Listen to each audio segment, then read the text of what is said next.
Elia is the fourth generation of the Bonacina family. His grandfather founded in 1889 our company, the Bonacina. Elia himself, he has been studying architecture in Switzerland.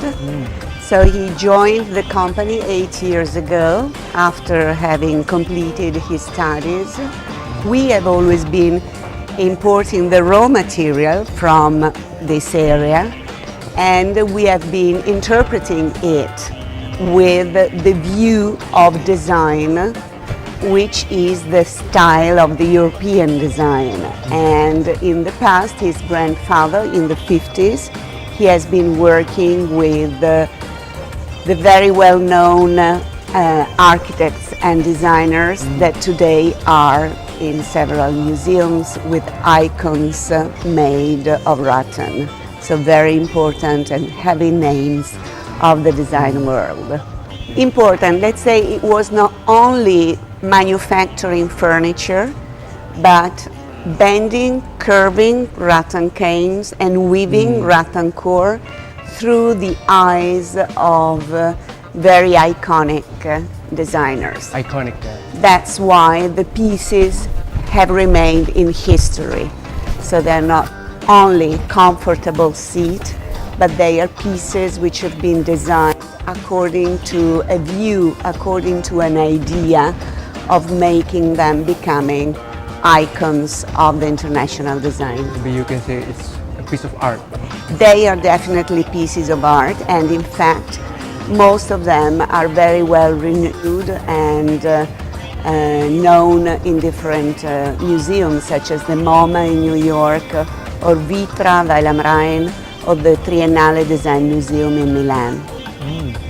That's amazing. Yes, I think that today we can tell that we are the oldest, because it was, as I said, founded in 1889, so we are 130 years old. Wow. This year we celebrated our 130th anniversary.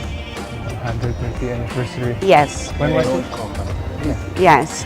An old company means it lasts. And it lasted always in the same family. So it was Giovanni, the founder, who founded it in 1889, and it was Elia's grandfather. So it was Vittorio after the Second World War. And then it was my husband, Mario, who is a designer as well, from the 80s with me, and Elia and his sister today. So, even in my young age, I have seen a lot of business comes and goes. Yes. But yours lasts for 130 years. We lasted for 130 years. We survived to international world war. Yeah. And we are still here. That is really something, The I wars have to cannot say. even stop the Bonacina company. Let's hope. Il ricambio generazionale è stato un punto chiave in questi 130 anni, perché la storia economica insegna che le aziende rischiano di fallire quando c'è il cambio da una generazione all'altra, quindi la bravura è stata anche passare il testimone nel modo corretto, nel momento corretto. It's definitely when you see from a business point of view the passage from one generation to the next.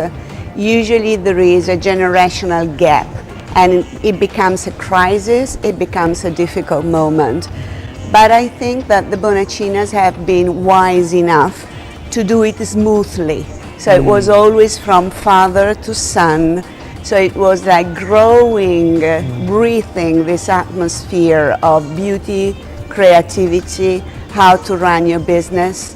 So it was the father who always gave to his own child all the expertise that he had, but at the same time not expecting that your child continues to do what you were doing, but he has to have his own project.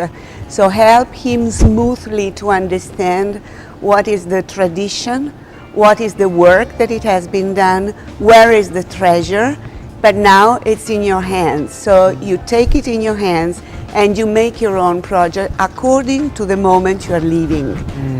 So there's a delicate balance between It must be delicate. It must tradition be and innovation. absolutely. It must be about understanding your roots, understanding who you are, understanding what the people before you have been doing. But now it's your turn. Things change, the world changes. So you don't have to expect that they continue doing what you're doing, or at least they could if they think is right, but they bring a novelty inside the factory, definitely.